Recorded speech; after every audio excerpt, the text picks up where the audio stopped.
పల్లెటూరుకి వెళ్తుంటే దారి మధ్యలో ఒక చెట్టు కనిపించింది. ఆ చెట్టు ఏంటో అని చూస్తే వాక్కాయి. దానికి దగ్గరగా వీడియో తీయమని చెప్పి ఒక తమ్ముడికి చెప్పాను. వాడు ఎలా తీసాడో తెలుసా? ఇలా తీసాడు. వీడియో తీరా అంటే ఫోటో తీశాడు. సో దాన్ని బట్టి ఏమర్థమైందంటే ఎవరి వీడియోలు అలాగే తీసుకోవాలని చెప్పి.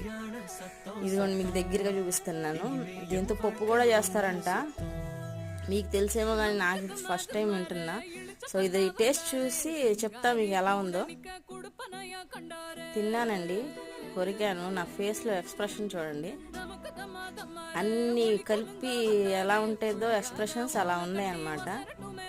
ఇంకోసారి మళ్ళీ ఎక్స్ప్రెషన్ లేకుండా తీద్దామని చెప్పి ఇంకోసారి తిన్నానమాట. ఈసారి ఎక్స్ప్రెషన్ చేంజ్ అవ్వకుండా చూడండి. చాలా బాగా కవర్ చేశాను. అంటే అలాని కాదు, పుల్ల పుల్లగా భలే ఉంది. నేను ఫస్ట్